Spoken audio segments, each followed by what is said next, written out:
Bila kita cermati strategi politik Jokowi dalam menghadapi lawan, ada satu benang merah yang konsisten, yakni mengakuisisi lawan politik. Setelah itu, gunakan mereka untuk serangan balik. Biarkan kubu musuh bertengkar sendiri. Ketika mereka sudah lemah, tinggal ditundukkan. Dalam batas-batas tertentu, Jokowi memang sudah berhasil menerapkan prinsip mahaguru strategi perang Sun Tzu. Letihkan mereka dengan jalan berputar-putar, bikin mereka bertengkar sendiri, haluslah agar kau tidak terlihat, misteriuslah agar kau tak teraba, maka kau akan menguasai nasib lawanmu. Sayangnya, tidak semua prinsip itu berhasil diterapkan dengan baik.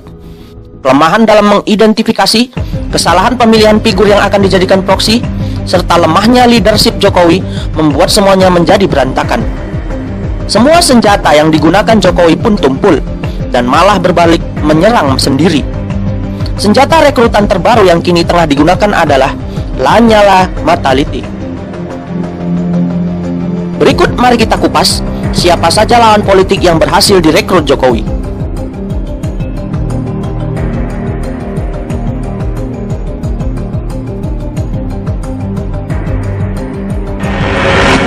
Yang paling awal direkrut Jokowi adalah Ali Mokhtar Ngabalin, mantan politisi PBB yang kemudian menyeberang ke Partai Golkar ini hanya dalam waktu sekejap menjadi senjata yang sangat ampuh bagi Jokowi. Imbalannya cukup sederhana, dijadikan sebagai seorang staf di kantor staf kepresidenan atau KSP. Setiap hari, Ali, mantan tim sukses Prabowo Hatta pada Pilpres 2014 ini, tampil menyerang di televisi dan media massa. Namun, lama-lama senjata makan tuan. Ali justru menjadi titik lemah Jokowi.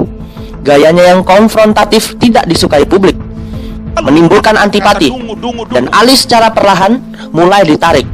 Kemunculannya di publik pun bahkan mulai dibatasi. Rekrutan berikutnya adalah Gubernur Nusa Tenggara Barat, Tuan Guru Bajang Zainul Majdi. TGB itu dari dulu nggak berubah, memang dari dulu seorang yang loyal dengan Pak Jokowi.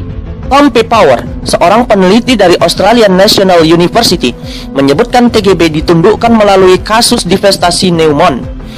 Artikel penelitian Power berjudul Jokowi's Authoritarian Turn and Indonesia's Democratic Decline.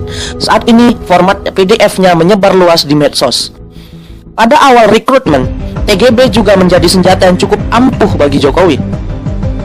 Latar belakangnya sebagai tokoh agama, gubernur yang sukses, dan bahkan pernah dijagokan sebagai salah satu kandidat capres oleh alumni 212 cukup meyakinkan. Namun seiring waktu, TGB juga tak lagi efektif untuk menyerang Prabowo. TGB pun bahkan tidak masuk dalam tim ses Jokowi. Akuisisi politik terbesar Jokowi adalah Ma'ruf Amin. Ketua Majelis Ulama Indonesia dan Rois Am PBNU itu dipilih sebagai cawapres Jokowi. Ma'ruf juga tokoh sentral GNPF MUI. Sebagai Ketua Umum MUI, Ma'ruf mengeluarkan fatwa bahwa Ahok sebagai penista agama. Diharapkan pemilihan Ma'ruf sebagai cawapres selain membuat solid dukungan NU, juga memecah soliditas pendukung aksi 212. Gerakan Islam perkotaan itu saat ini menjadi musuh yang paling ditakuti dan tidak bisa ditundukkan Jokowi. Namun, seiring waktu, ternyata Ma'ruf malah ditinggalkan umat. Reuni 212 berjalan sukses. Dibuktikan dengan jutaan kaum muslimin dan umat beragama lain tetap hadir menyelimuti di Monas. Mereka tidak menghiraukan keberatan Ma'ruf. Untuk apa? Urusannya sudah selesai, kata Ma'ruf. Di internal tim ses pun, keberadaan Ma'ruf mulai dipersoalkan. Dia menjadi titik lemah dan tidak memberi kontribusi positif terhadap elektabilitas Jokowi. Yang terjadi, elektabilitas Jokowi Ma'ruf malah turun. Dalam bahasa tim ses, stagnan. Ketua tim ses Erick Thohir dan Luhut Panjaitan mulai mempersoalkan sakitnya Ma'ruf yang berkepanjangan. Hampir sebulan terakhir, Ma'ruf absen kampanye karena kakinya terkilir. Dai kondang Yusuf Mansur juga menjadi target akuisisi politik Jokowi. Yusuf Mansur diketahui terbelit kasus investasi. Salah satu kasusnya akhirnya dihentikan oleh Polda Jatim. Berbeda dengan rekrutan lainnya, YM terkesan malu-malu dan mencoba menutup-nutupinya. Dia misalnya pernah bertemu dengan cawapres Sandiaga Uno. Meskipun tidak secara terbuka menyatakan dukungan, nasib YM juga sama. Dia mulai ditinggalkan umat. Banyak yang uninstall Paytrend, metode pembayaran online yang sedang dikembangkannya. Orang main saya pakai aja. Hari Kubu yang berada dalam lingkaran pemimpin besar Front Pembela Islam FPI Habib Rizik Syihab juga menjadi sasaran akuisisi. Dia adalah Kapitra Ampera, salah satu pengacara HRS yang direkrut melalui akuisisi menjadi caleg PDIP. Khusus untuk Kapitra, kasusnya agak berbeda. Dia diduga justru merupakan figur kubu seberang yang ditempatkan di lingkaran HRS. Jadi, untuk Kapitra, barangkali tidak terlalu tepat bila disebut sebagai akuisisi politik. Kapitra ditarik kembali setelah tugasnya dianggap selesai. Hanya saja, penarikan Kapitra tampaknya terlalu cepat. Padahal misi belum selesai. Rekrutmen lain yang cukup fenomenal adalah Ketua Umum PBB Yusril Iza Mahendra. Dengan cover direkrut sebagai pengacara Jokowi Ma'ruf, YIM langsung ofensif. Dia menyerang sisi kepribadian Prabowo.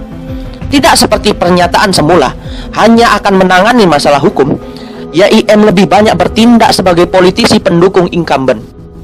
Keputusan YIM membuat internal PBB pun gonjang-ganjing. Banyak pendukungnya, termasuk para caleg PBB yang menentang keputusan YIM. Diam-diam, bahkan ada penggalangan dukungan untuk mendongkel YIM. Sudah hampir dapat diperkirakan seperti apa nasib PBB pada Pileg 2019. Karena secara tradisional, pemilih PBB adalah penentang Jokowi.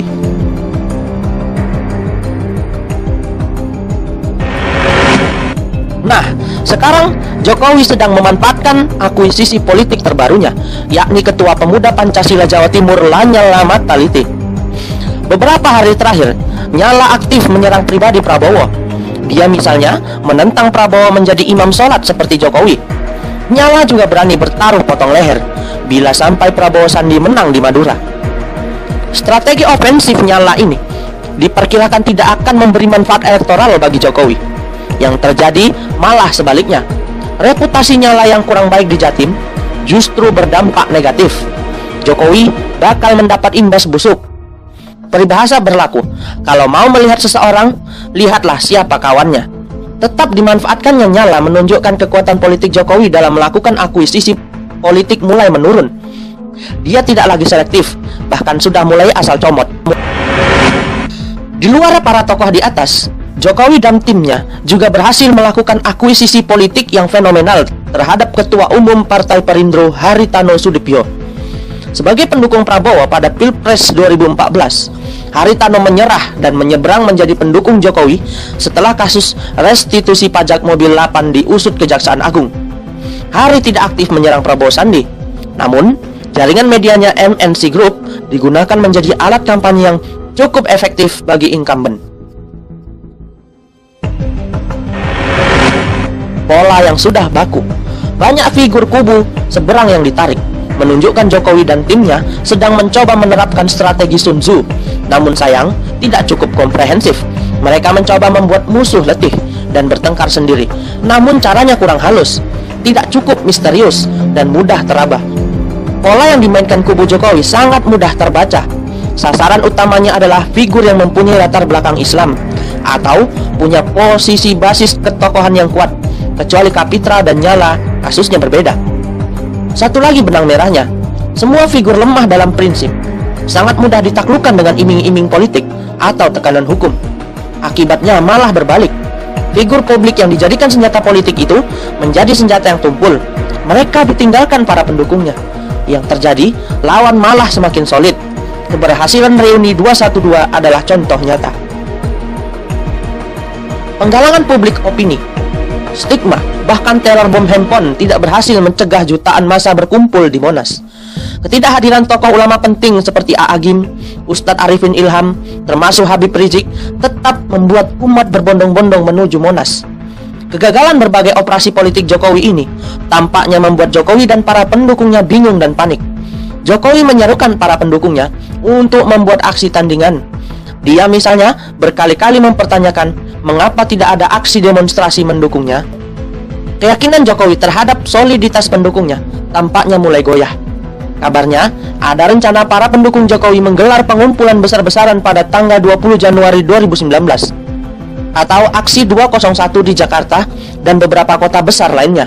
Dengan aksi ini, diharapkan elektabilitas Jokowi bisa rebound.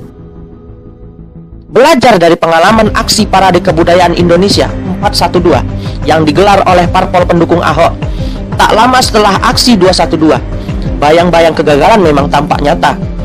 Tanpa satu ideologi, mengumpulkan jutaan orang seperti aksi 212 atau reuni 212 adalah sebuah kemustahilan.